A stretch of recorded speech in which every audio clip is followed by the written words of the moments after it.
lot of reports. They've been meeting for many hours, as you probably have noticed. We'll see what happens. Look, regardless, we win. Regardless what happens, we win. We've totally defeated that country. And so let's see what happens. Maybe they make a deal, maybe they don't. Is it a good sign? From the standpoint of America, we win. One other thing that's happening is that boats are sailing up and heading out to our country. Big, beautiful tankers, and we're loading them up with oil and gas and everything else. And pretty beautiful thing to see. What about the China, Iran, have you agreed to release Iran's assets in other countries? We're going to see what happens. We're in very deep negotiations with Iran. We win regardless. We've defeated them militarily. They've dropped a couple of water mines, you call them water mines, in the boat. We've defeated all of their water boats too. Their Navy has gone 158 ships. They have 28 water droppers, mine droppers they call them. All of them are sunk. They probably have a couple of mines in the water. We have mine sweepers out there. We're sweeping the strait. In addition to that, we're negotiating. Whether we make a deal or not makes no difference to me. And the reason is because we've won.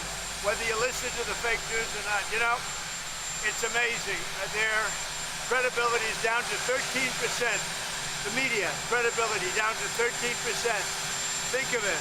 We defeated their Navy. We defeated their Air Force. We defeated their anti-aircraft. We defeated their radar. We defeated their leaders. Their leaders are all dead. And now all we do is we'll open up the strait, even though we don't use it, because we have a lot of other countries in the world that do use it that are either afraid or weak or cheap. I don't know what it is, but we were not helped by NATO, that I can tell you.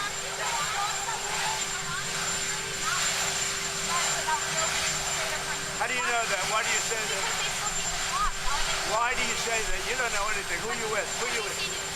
ABC? Well, that's fake news. Let me just tell you. We win, no matter what. We've defeated their military. They have no Navy. 158 ships are underwater, undersea. All of their mine sweepers and all of their, they call them mine droppers. Can you imagine? A country has 28 mine droppers. You think that's nice? With all of that being said, they're all defeated, by the way. They're all at the bottom of the sea. Now, with all of that, they have no Navy.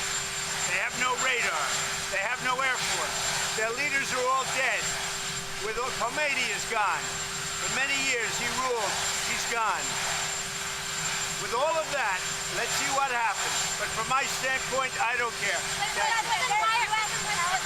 China is preparing to ship weapons to Iran. Well, if China does that, China's going to have big problems. Well, good morning, everybody. And let me say a couple of notes of appreciation. First of all, to the Prime Minister of Pakistan and to Field Marshal Munir, who were both incredible hosts. And whatever shortcomings in the negotiation, it wasn't because of the Pakistanis, who did an amazing job and really tried to help us and the Iranians bridge the gap and get to a deal.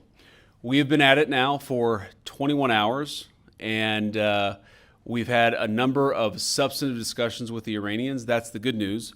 The bad news is that we have not reached an agreement, and I think that's bad news for Iran much more than it's bad news for the United States of America. So we go back to the United States having not come to an agreement.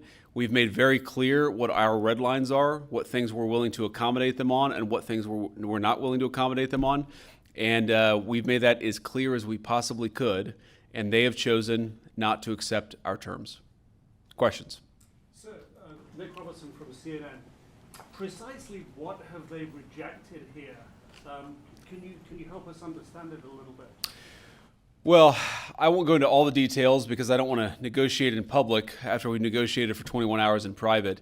But the simple fact is that we need to see an affirmative commitment that they will not seek a nuclear weapon, and they will not seek the tools that would enable them to quickly achieve a nuclear weapon. That is the core goal of the President of the United States, and that's what we've tried to achieve through these negotiations.